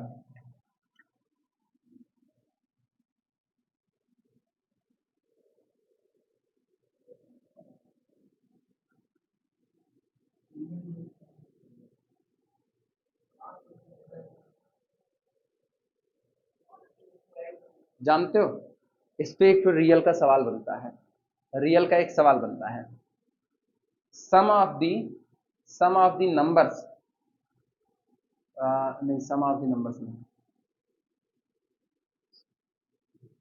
हाँ series में बनेगा, सीरीज में। अगर आप ट्विन प्राइम्स का रेसिप्रोकल कर दो, ट्विन प्राइम्स का रेसिप्रोकल कर दो, जैसे 1/3 1/5 फिर 1/7, रेसिप्रोकल कर रहे हैं। फिर 1/11, 1/13, 1/17, 1/19, फिर अगला 1/29, फिर 1/31। क्या कॉन्टिन्यूसली घटते जा रहे हैं कि नहीं? इसका जो सम आएगा ना, ये एक इनफाइनाइट सीरीज बन चुकी है अगर तुम गौर करो तो। इसका सम हमेशा और हमेशा क्या होता है? कन्वर्जेंट। प्रूफ किया जाता है बाकायदा, तुम लोग खाली नोट में लिखो। आई बात है समझ में? हाँ, इसका सम कन्वर्जेंट होता है। चौथा नंबर, चौथा होगा, चौथे नंबर में लिखना sum of reciprocals of the twin primes. Sum of the reciprocals of the twin primes. Sum, SUM, sum of the sum of the reciprocals, sum of the reciprocals of the twin primes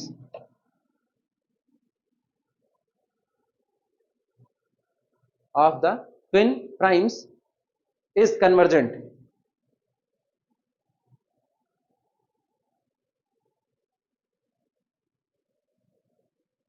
is convergent. Clear हुआ? अच्छा, फिर सुनना, 3 और 5 को छोड़ दो, 3 और 5 को छोड़ दो, बाकी की बात करते हैं। 6n-1 और 6n+1 टाइप के हैं, दोनों को जरा जोड़ दो, दोनों को जोड़ो। सही है गलत? 6 6 12, 12n हुआ। इसका मतलब कुछ समझे? खोपड़ी चलाओ, खुद से बताओ इसका मतलब क्या समझे?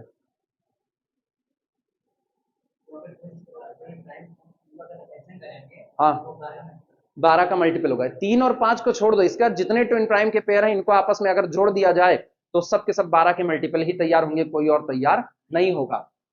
7 3 10 2 12, और यहां से 11 दूनी 22, 22 2 24, यहां से 17 दूनी 34 और फिर 36। क्लियर हुआ कि नहीं? तो इसका मतलब जैसे आप ट्विन प्राइम को इसको छोड़े रखना हमेशा, ये एकदम अलग बंटवारे में है ना। जितने ट्विन प्राइम्स हैं उनको जैसे ही आप जोड़ो, रीजन उसका है ना, फैक्ट यही नजर आ रहा है, होंगे 6n-1 6n+1 टाइप के, और जरा आप इनको ऐड करो, +1 -1 खत्म, 12n बचा। 12n में 12 क्या एक फैक्टर है कि नहीं है? If 12 is a factor of number, then 12 is the divisor of that number. Clear हुआ? लिखना इसी बात को। चौथा नंबर, पांचवा लिखना, the sum of twin primes, the sum of twin primes, the sum of twin primes, the sum of twin primes except 3, 5, except 3, 5, except 3, 5 is divisible by 12, is divisible by 12, is divisible by 12। Clear हुआ? पहला prime पढ़े, दूसरा twin prime पढ़े, अब को prime, या उसी को बोलते हैं रिलेटिवली प्राइम, लेकिन इसका प्राइम के शब्द से कंफ्यूज मत होना। प्राइम और ट्विन प्राइम, यहां प्राइम की ही बलिहारी है। प्राइम आप बात करोगे तो प्राइम अपनी बात करवाएगा कि मेरे केवल कितने डिवाइजर्स होने चाहिए? 2 पॉजिटिव डिवाइजर्स होने चाहिए, एक 1 और दूसरा हम खुद। ट्विन प्राइम आया तो ट्विन प्राइम कहां से छांटा गया? प्राइम की भीड़ में से छांटा गया, उन प्राइम्स को छांटा गया जिनके बीच में अंतर कितने का है? 2 का है, तो वो ट्विन प्राइम्स बनेगा। इसके बाद बारी आती है को प्राइम की। को प्राइम को को प्राइम नहीं, रिलेटिव प्राइम भी कहा जाता है, लेकिन यहां प्राइम से कोई लेना देना नहीं है। ऐसे कोई भी दो इंटीजर्स जिनका जीसीडी कितना है? 1 है, जिनका जीसीडी 1 है, वो आपस में क्या कहलाएंगे? रिलेटिवली प्राइम या को प्राइम कहलाएंगे। यहां प्राइम से कोई किस्सा लेना देना है। क्लियर हुआ कि नहीं? चलो लिखते हैं, जैसे 2 और 15 का जीसीडी कितना है? 1 है, तो 2 और 15 एक दूसरे के साथ कैसे होंगे? Relatively prime. अब ना, अब फैक्टर कैसा है? रिलेटिवली हम तुम्हारे साथ जुड़ रहे हैं, लेकिन हम तुम्हारे साथ जुड़ रहे हैं तो कॉमन डिवाइजर्स किसको लेकर के? 1 को लेकर, इसलिए हम तुम साथ साथ नजर आएंगे तो रिलेटिवली प्राइम बना रहे हैं।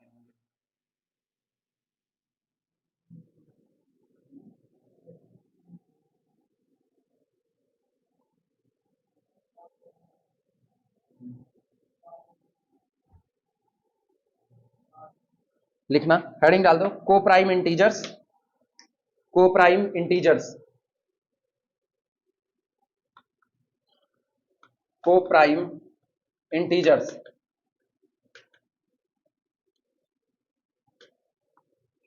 को प्राइम इंटीजर्स, इसमें लिखना any two integers, any two integers. सुन भैया, ये जो तुमने एनी टू इंटीजर्स लिखा, इसके नीचे डबल अंडरलाइन करो, ये बहुत इंपॉर्टेंट वर्डिंग है। ये तुमको आजादी दे रही है कि आप कोई भी दो इंटीजर्स उठा सकते हो। Any two integers A and B, A and B, ठीक, are said to be, are said to be कहे जाते हैं, are said to be coprime, coprime और अथवा relatively prime, relatively prime, relatively prime if, यदि GCD of A comma B, देखो ऐसे लिखा जाता है, हम वो लिख दें दूसरा वाला, if GCD of A comma B is equal to 1, दो नंबर का जीसीडी अगर 1 हो गया तो वो दोनों नंबर एक दूसरे के क्या कहलाएंगे, रिलेटिवली प्राइम या को प्राइम कहलाएंगे। एग्जाम्पल, एग्जाम्पल कुछ सोच लो अपनी आप से, 2,3, हाँ या ना, तो GCD of 2,3 is equal to 1, implies that 2 and 3 are coprime, are coprime. इसके बाद फिर GCD of 4,5 is equal to 1, implies that 4 and 5 are coprime. कोई एक और बोल दो, 8,5, GCD of 8,5 is equal to 1, implies that 8 and 5 are coprime, etcetera कर दो यार, बहुत हो गया, ईटीसी, इतनी तो समझ हो ही जाएगी, ईटीसी। ख्याल रखना, prime integers coprime integers दोनों डिफरेंट कॉन्सेप्ट हैं, ठीक, ये याद रखना, चाहे तो तुम नोट में लिख दो, it may be noted that prime and coprime integers are both different concept. पहले ये लिख लो तो बोल देते हैं।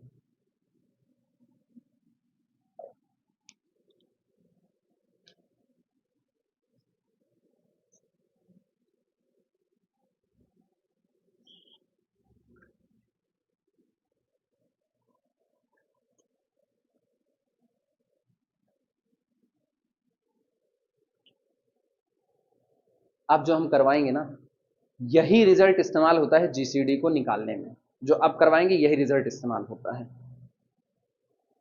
नोट बोले, नोट लिखना, it may be noted that, it may be noted that prime integers and co-prime integers, it may be noted that prime integers and co-prime integers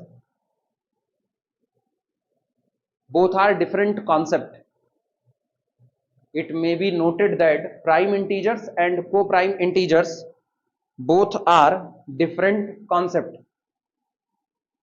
मर्ज करने की इनको आपस में जरूरत नहीं है, दोनों बिल्कुल डिफरेंट कॉन्सेप्ट हैं, इनको एक साथ कतई ही नहीं लाना। क्लियर हुआ?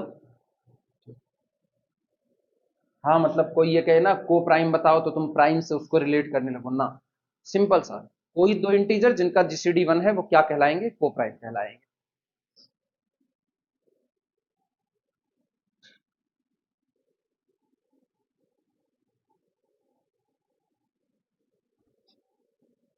लिखना, रिजल्ट है, डबल स्टार करके लिखना,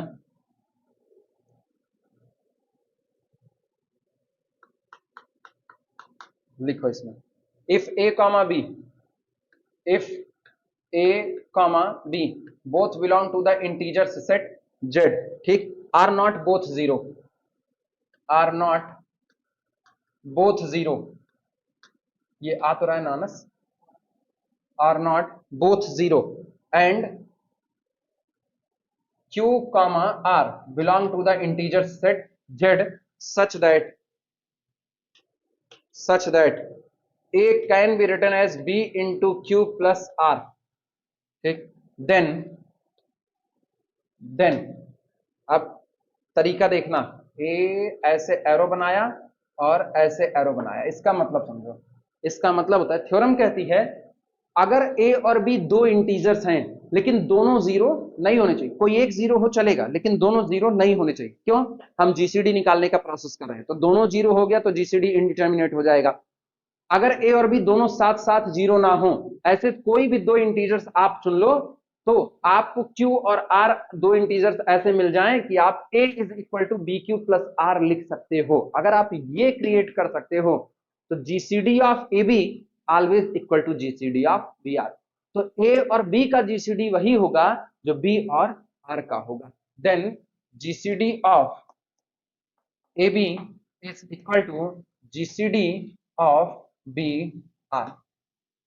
तो इन दोनों के जीसीडी आपस में बराबर होंगे।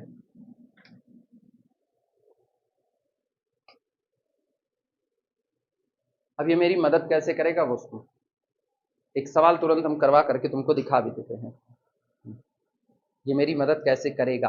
और अब यहां जो लिख रहे हो ना बहुत इंपॉर्टेंट है, जैम में भी इनका यूज होता है। यहां से समझ लो ना, यहां से तुम वो लिख रहे हो जो तुम्हारे जैम में यूज होगा।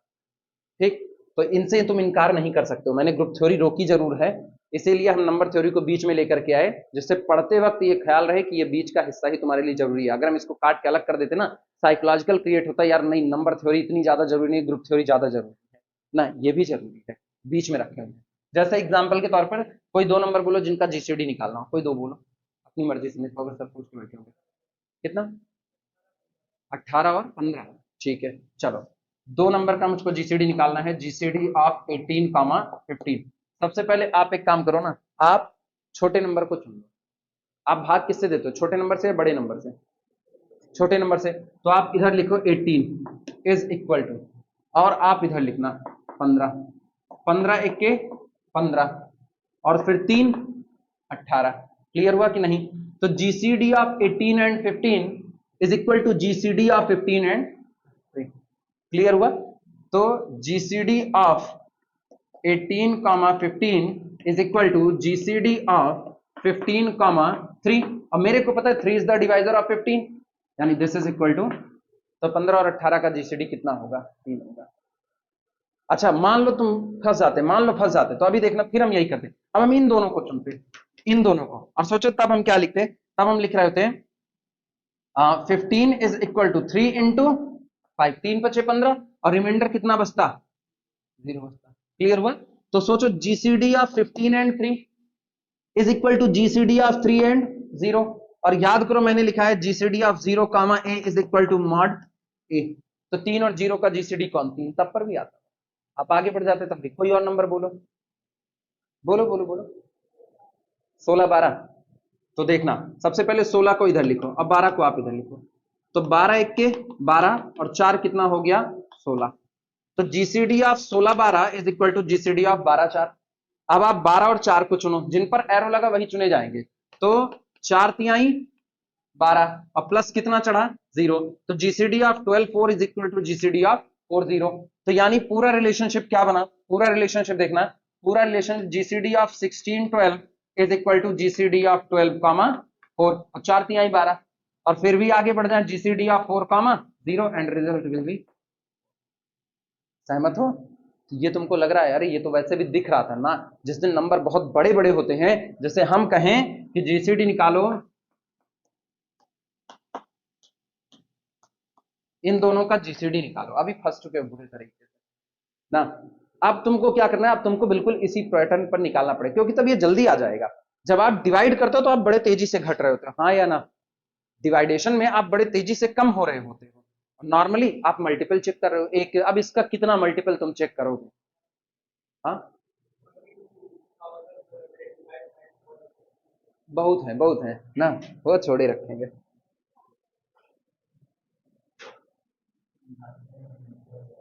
हम्म, बेहोश नहीं होगे, कहोगे हमको सन्यास लेना है, हमको बाबा बनना है। चलो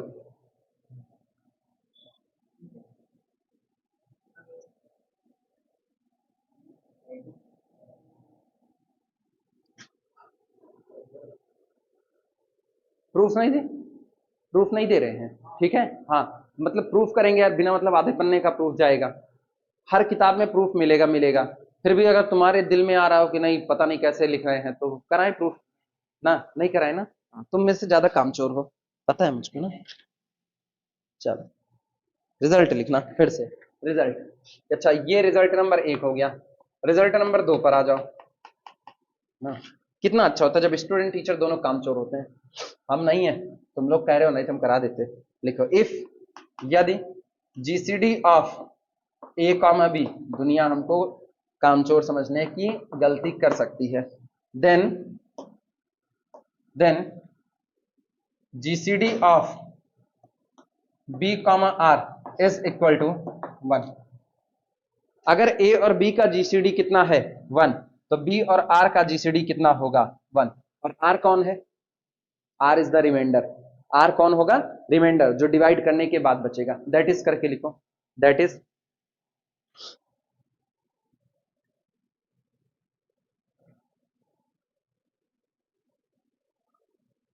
दैट इज, या छोड़ो या दैट इज छोड़ो, वेयर लिख दो, बस बात खत्म। Where A is equal to, A is equal to B Q plus कितना आर। क्या मैंने ऊपर वाले के ही दम पे इसको लिखा हुआ है कि नहीं? GCD of A B is equal to GCD of A R B R, और जीसीडी ऑफ ए बी कितना है 1, तो बी आर का जीसीडी कितना होगा 1 होगा। बात खत्म।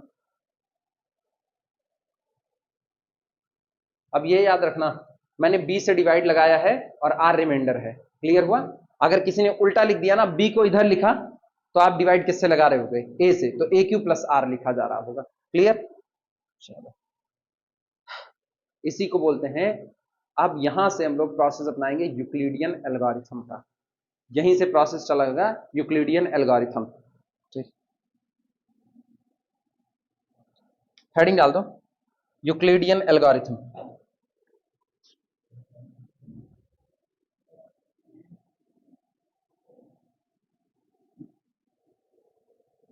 लिखना यूक्लिडियन एल्गोरिथम, यूक्लिडियन एल्गोरिथम। इसमें लिखना this is a method based on, this is a method, this is a method based on the fact, based on the fact, this is the method based on the fact that, ये उस तथ्य पर आधारित है जो क्या है, that if, यदि a can be written as b into q plus r form, then gcd of ab, gcd of ab is equal to gcd of br। कोई पूछे यूक्लिडियन एल्गोरिथम क्या है, तो उसको बोलो यूक्लिडियन का जो सिद्धांत है वो केवल ये सिद्धांत है जो इस फैक्ट पर बेस्ड है कि अगर आप a में b से डिवाइड लगाते हो, a में b से डिवाइड लगाते हो, तो a और b का जो जीसीडी होगा, या कोई भी आप दो नंबर उठा लो, a और b कोई भी दो नंबर उठा लो, जीसीडी ऑफ ए बी जो होगा वो जीसीडी ऑफ बी आर के बराबर होगा। आप लोग कहे b क्या है, तो b वो नंबर चुना गया है जिससे a में डिवाइड लगाया गया है। क्लियर हुआ? चलो लिखना, लिखना by using this algorithm, by using, by using this algorithm, this algorithm, इस एल्गोरिथम का इस्तेमाल करते हुए, by using this algorithm, we can find, हम प्राप्त कर सकते हैं, we can find GCD of AB, GCD of AB, हम GCD of AB को फाइंड आउट कर सकते हैं। लाइन चेंज करके लिखना, also this algorithm state that, also this algorithm, this algorithm state that, ये algorithm बताता है, state that if, अगर ऐसा हो, if GCD of AB is equal to D, अगर A और B का GCD कौन है? D है, then, तो ऐसे सिचुएशन में देयर एग्जिस्ट, यहां मौजूद होंगे x comma y belong to z, यहां आपको ऐसे इंटीजर मिलेंगे ही मिलेंगे, x comma y belong to z, such that we can write D as the linear combination of A and B. अभी अभी कहे थे तुमसे कि नहीं कहे? गैलियान की थ्योरम नंबर 0.2 जिसका जिक्र किया। अगर 2 नंबर का जीसीडी डी है तो आपको ऐसे 2 इंटीजर्स और मिलेंगे ही मिलेंगे कि आप डी को उन इंटीजर्स का इस्तेमाल करते हुए ए और बी के लीनियर कॉम्बिनेशन में लिख सको। ठीक। एंड जानते हो डी वो सबसे छोटी पॉजिटिव संख्या होगी जो इस लीनियर कॉम्बिनेशन पर लिखी जा रही है। डी से छोटी कोई भी पॉजिटिव संख्या इस लीनियर कॉम्बिनेशन में नहीं लिखी जा सकती है। तो आगे लिख देना and D is least positive value of A X plus B Y. ये A X plus B Y की सबसे छोटी पॉजिटिव वैल्यू है, मतलब इससे छोटा पॉजिटिव वैल्यू का लीनियर कॉम्बिनेशन अब तैयार नहीं किया जा सकता है।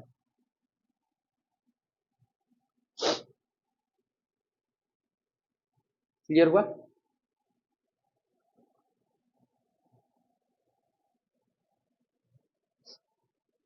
सीधे सवाल पे आएंगे, टेंशन बिल्कुल ना लेना।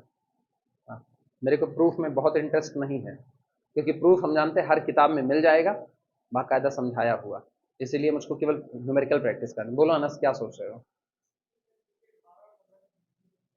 हाँ हाँ, काहे नहीं आएगा?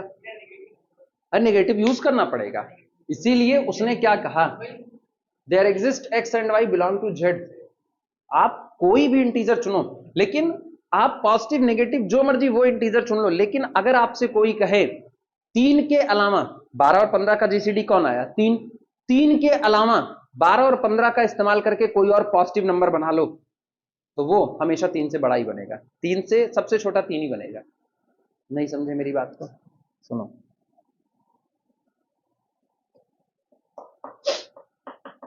ये हुआ। अब हम तुमसे कहे 3 से छोटे पॉजिटिव नंबर कौन कौन से हैं? 1 है और बस यही तो है। हम तुमसे कहें 12 और 15 का इस्तेमाल करो और 1 को प्रोड्यूस करो, तुम कभी नहीं कर पाओगे। 12 और 15 का इस्तेमाल करके 2 को प्रोड्यूस करो, तुम कभी नहीं कर पाओगे। करके कोशिश करो, कभी पॉसिबल नहीं होगा। इसका मतलब 12 और 15 का इस्तेमाल करके अगर आप सबसे छोटा पॉजिटिव इंटीजर प्रोड्यूस करने जा रहे हो तो वो सिर्फ तुम्हारा डीसीजी वो जीसीडी ही प्रोड्यूस होगा, कोई और प्रोड्यूस होने वाला नहीं है। क्लियर हुआ? कोई और प्रोड्यूस नहीं होगा। नेगेटिव आप चाहे जितने बना लो यार, नेगेटिव का क्या है ये देखो ना, 12 into 1 रखा और प्लस 15 into भरते जाओ नेगेटिव, जितने मन के उतने नेगेटिव आप भर दो। मोर नेगेटिव आप बना सकते हो कि नहीं बना सकते हो? लेकिन पॉजिटिव की दुनिया में बड़े से बड़ा पॉजिटिव आप कुछ भी बना सकते हो, लेकिन छोटे से छोटा पॉजिटिव जिस दिन बनाने जाओगे उस दिन केवल कौन बनेगा? 3। इससे छोटा पॉजिटिव इंटीजर आप इन दोनों की मदद से नहीं बना सकते। क्लियर हुआ? तो मतलब आप ये कह सकते हो ना, एक रेसिपी है पॉजिटिव इंटीजर्स को बनाना, और 12 और 15 ये जो इंग्रेडिएंट हैं, 12 और 15 और साथ में मिले हुए इंटीजर्स, ये नमक स्वाद अनुसार चीनी स्वाद अनुसार नहीं, आप नमक चीनी झोंक के भर दो, उसके बावजूद भी आप चाहे कर भी 3 से छोटा पॉजिटिव इंटीजर्स नहीं बना सकते। 2 रेसिपी बनने पर रोक है, बाकी आप कोई बना लो, कोई फर्क नहीं पड़ता। समझ में आई बात है? पाक शास्त्र की दुनिया में क्या कह रहे हैं? टमाटर 180 रुपए किलो है। हाँ।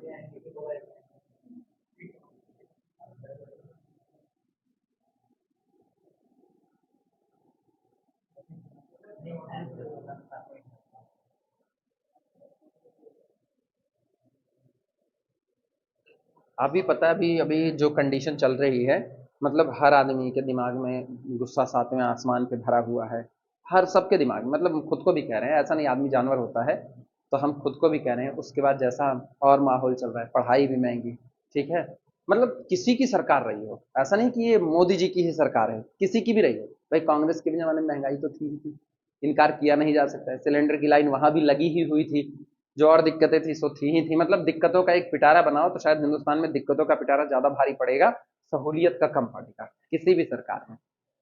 हाँ हाँ, ऑब्वियस सी बात है, बिल्कुल बड़ी है। हाँ हाँ, इससे पढ़ाई नहीं महंगी हुई है, पढ़ाई आप जोड़ लो, आप फीस अपनी जोड़ लो, वो भी महंगी हुई है। तो मतलब सरकारें चाहे जिसकी बैठी हैं वो महंगाई कंट्रोल नहीं कर पाएंगी। महंगाई कंट्रोल करने के लिए एक तो नीयत होनी चाहिए जो सरकार के पास नहीं होती है। सरकार के पास वो नीयत नहीं है। अच्छा, सपोर्टर लोग क्या कहते हैं? सपोर्टर लोग कहते हैं जब आप ज्यादा कीमत चुकाते हो तभी आपको ज्यादा सहूलियतें मिलती है। तुमसे बड़ा बेवकूफ इंसान कोई नहीं ना। ज्यादा कीमत चुका करके सहूलियतें खरीदी जा रही हैं, मिल नहीं रही। सहूलियत को मिलना और सहूलियत को खरीदना ये दोनों बहुत अलग बातें हैं। ये दोनों बिल्कुल अलग बातें हैं। सरकार बैठी है सहूलियत देने के लिए, ना कि सहूलियत बेचने के लिए।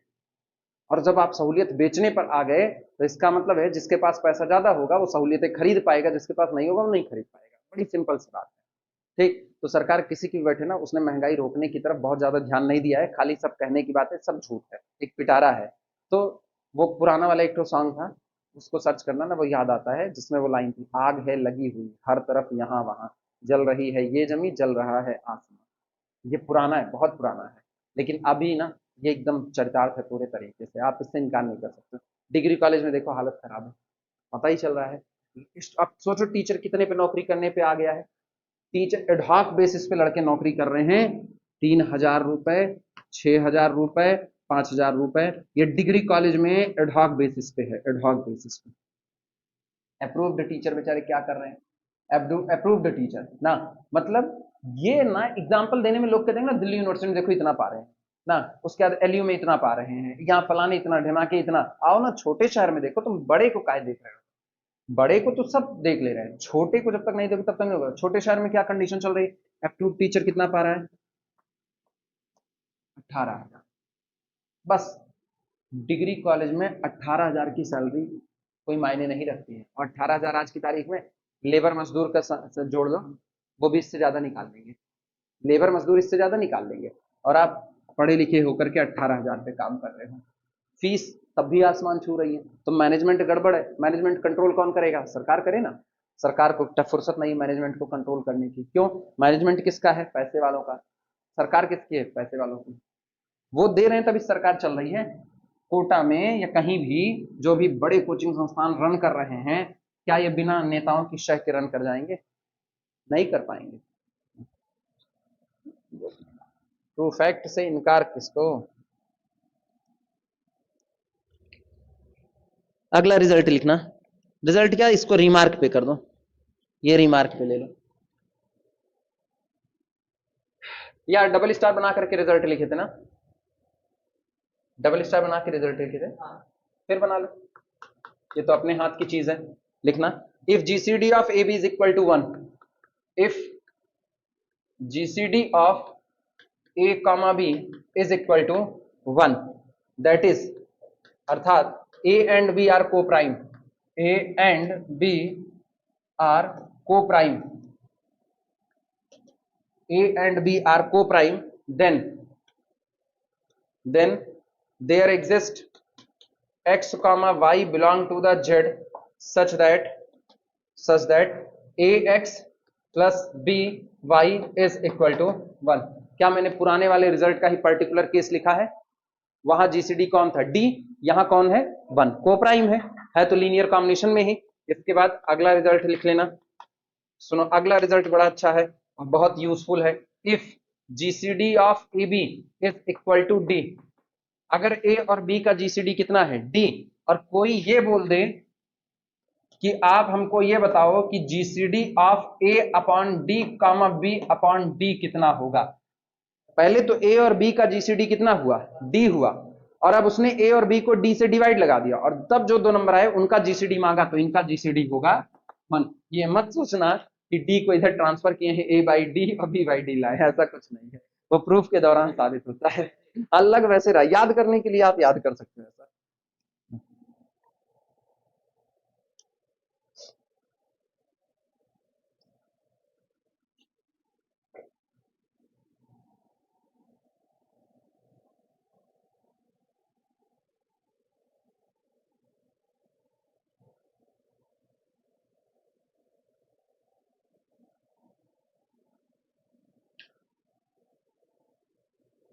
आप सुनो, जानते हो बारात में नागिन डांस होता है, इनकार नहीं इससे, ठीक है, सब करते हैं, कोई दिक्कत नहीं है, सब करते। कोई दूल्हा नागिन डांस कर ले तो क्या होगा?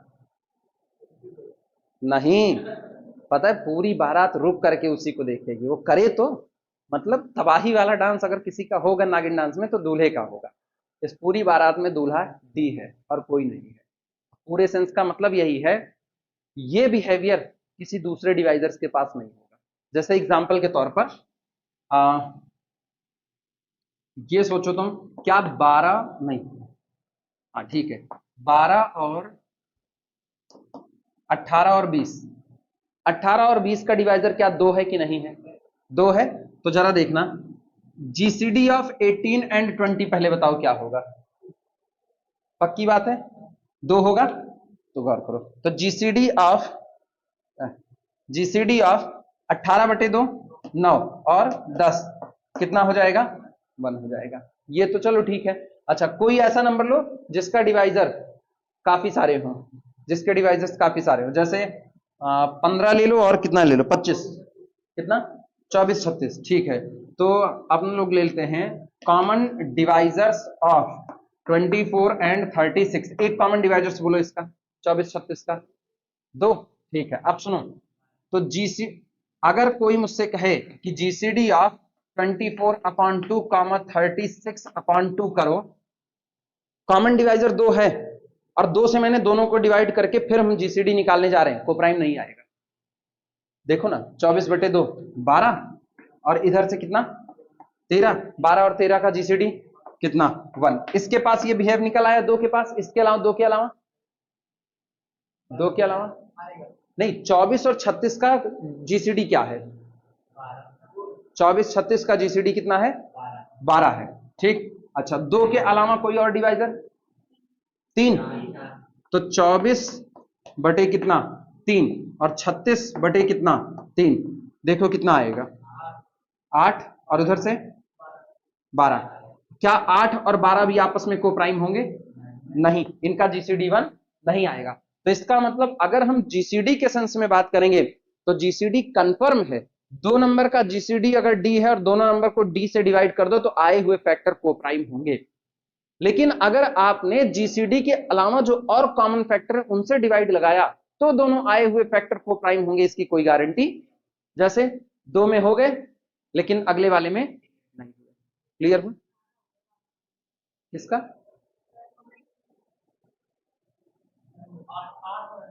अच्छा, अरे 2 ना 18, अच्छा हम 13 लिखे हुए थे ना, कहाँ पे कहाँ पे 6 हो जाएगा? हाँ, अच्छा हाँ ये उल्टा था, इसका जीसीडी कितना आया 6 आया।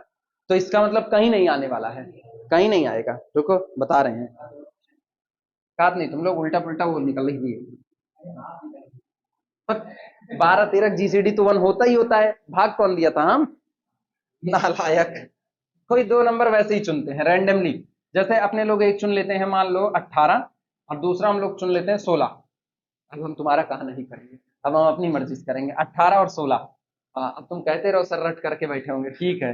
18 और 16 का कॉमन डिवाइजर 1 होगा, 2 होगा, उसके बाद 4 नहीं होगा, 3 नहीं होगा, 5 नहीं होगा और कोई नहीं होगा। अब कौन होगा? बस, तो यार जीसीडी 2 हो गया ना 30। अभी क्या होगा? जीसीडी 2 होगा अभी भी। हाँ, ये 16 कर दो। अभी दोनों 1 से कटेंगे, दोनों 2 से कटेंगे, दोनों 4 से कटेंगे, जीसीडी कौन होगा? 4 होगा और तो कोई नहीं होगा। अच्छा अब गौर करना, 16 और 20 को अगर 1 से डिवाइड करें तो कोई फर्क ही नहीं पड़ रहा है, ठीक है, 16 20 ही रहेंगे, मतलब ये दोनों को प्राइम नहीं बनेंगे। अच्छा, आप 16/2 कर दो और 20/2 कर दो और देखो क्या दोनों फैक्टर को प्राइम होंगे? 2 अठे 16 और 2 दहम 20। अभी भी इनका जीसीडी 1 नहीं आएगा, को प्राइम नहीं होंगे, ठीक। और मेरे ख्याल से अगर मुझको थ्योरम याद है तो यही होता है थ्योरम के हिसाब से कि कभी नहीं मिलेगा, सिर्फ डी के पास ही बिहेव होगा और किसी के पास नहीं होगा। केवल डी के पास बिहेव होगा जब डी दोनों नंबर पर डिवाइड करेगा तो जो फैक्टर तैयार करेगा वो आपस में कोप्राइम होंगे, बाकी किसी में कोप्राइम होने वाले नहीं है। आई बात समझ में? इसीलिए कहते हैं दूल्हे का नागिन डांस ही सबसे बेहतर होता है। वो जो बिहेव रखेगा वो बिहेव कोई और नहीं रख पाएगा, तो वो दूल्हा कौन?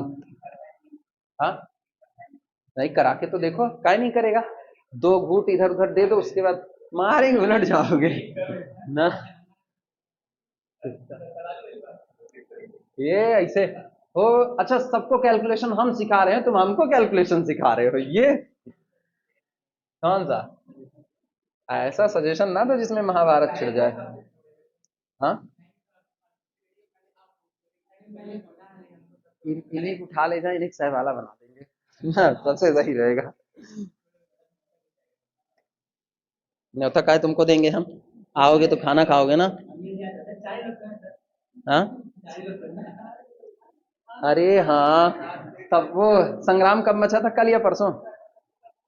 परसों संग्राम मच चुका है ना, मतलब ये लोग समझ गए। चलो, अगली पेना एग्जाम्पल देखना। एग्जाम्पल, इन लोगों ने जो अपना ग्रुप था डिलीट नहीं किया है, डिलीट तुम लोगों का भी नहीं हुआ है। इनका ग्रुप अब किस नाम पे एक्टिव होता है, अब वो बात करने के नाम पे एक्टिव होता है। पहले उसमें वो कंटेंट भेजे जाते थे कि चलो पीडीएफ भेज दिया, ये है नोटिस आ गई, वो भेज दिया। अभी नहीं, अभी वो बात करने के लिए इस्तेमाल होता है। तो इनके ग्रुप में एक से एक महान आत्मा लोग हैं, वो पीपल के पेड़ वाले भी हैं। एग्जाम्पल में लिखना, जीसीडी ऑफ, हाँ हाँ, 4,8 = 4, एक से एक सजेशन आएंगे। GCD of 4,8 = 4। तो इसका मतलब हुआ, this implies that GCD of 4/4, 8/4, अरे वाह, 4/4। हाँ हाँ हाँ, ना अरे वो छोड़ो, इसको रोको, बताए हाँ, था। दूसरा एग्जाम्पल, जीसीडी ऑफ 12 और 15, 12 और 15 का जीसीडी बोलो कितना, 3, 3 × 4 = 12। तो this implies that GCD of 12 ÷ 3 and 15 ÷ 3 must be equal to 1। इसको देखने की जरूरत नहीं है, ये होगा ही होगा।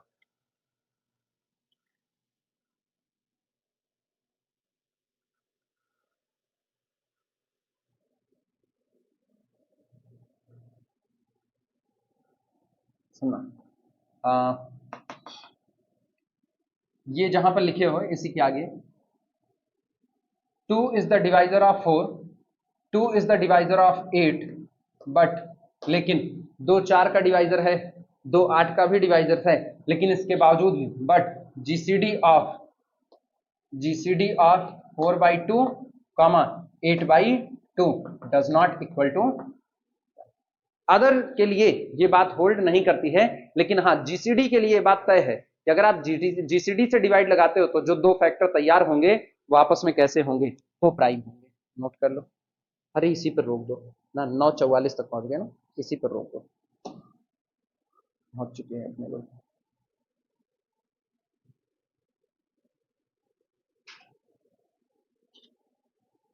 कल उसका यूक्लिडियन एल्गोरिथम का फिर न्यूमेरिकल लगाते हैं, इनको भी ऑफ कर दो, बंद हो जाए ये भी।